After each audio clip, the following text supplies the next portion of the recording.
berbuat baik kepada kedua orang tua. Berbuat baik kepada kedua orang tua itu di dalam Al-Quran, di dalam hadis disebut dengan birrul walidain. Barro ya birru, birrun, yaitu kebaikan. Jika kita melihat di dalam kamus bahasa Arab, maka birrun itu artinya fi'lul khair wa fi'lul marda. Jadi at-tawassu' fi fi'lil khair, seluas-luasnya melakukan kebaikan. Itu artinya birrun, seluas-luasnya mencari keridhaan. Maka kalau secara istilah bahasa, birrul walidain itu seluas-luasnya kita melakukan kebaikan terhadap orang tua, sampai tidak berhitung, sampai tidak kekurangan akal, sampai tidak kehabisan ide.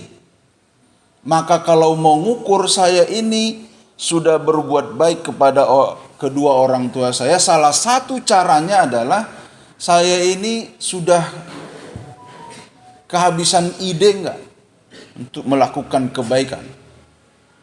Tidak melulu berbuat baik kepada kedua orang tua itu dengan harta, dengan uang, tetapi dengan hal-hal kecil.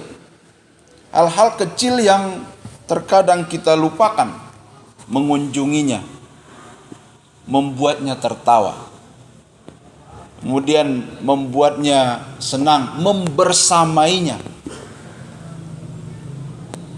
Saya alhamdulillah 2 kali saya membersamai kedua orang tua saya, ibu dan bapak saya, ke Mekah dan Madinah.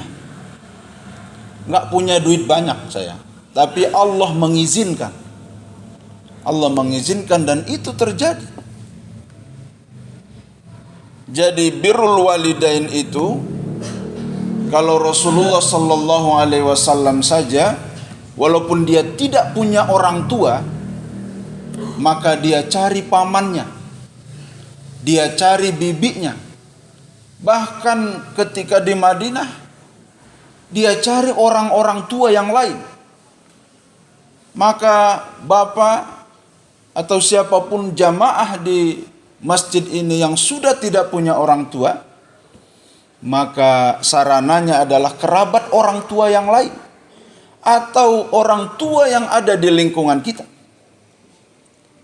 Pasti sudah banyak di laman media sosial jamaah yang dimuliakan Allah lewat cerita tentang Rasulullah yang berbuat baik kepada seorang Yahudiyah wanita yang dia suapi. Itu adalah bentuk dari contoh Rasulullah. Karena orang tua saya sudah tidak ada, saya cari kebaikan di orang tua lainnya. Maka ini yang terkadang luput dari perhatian kita. Itulah yang dimaksud dengan at-tawassu' fi fi'lil khair. Seluas-luasnya menebar kebaikan. Jika temanya, segmennya adalah orang tua, maka kalau orang tua kita masih ada, itu yang paling utama. Kalau tidak ada, masih banyak orang tua yang lain. Jamaah yang dimuliakan Allah Subhanahu wa taala, maka di dalam salat kita itu jangan pernah terlewatkan minta izin kepada Allah, berdoa supaya Allah mengizinkan kita berbuat baik kepada kedua orang tua.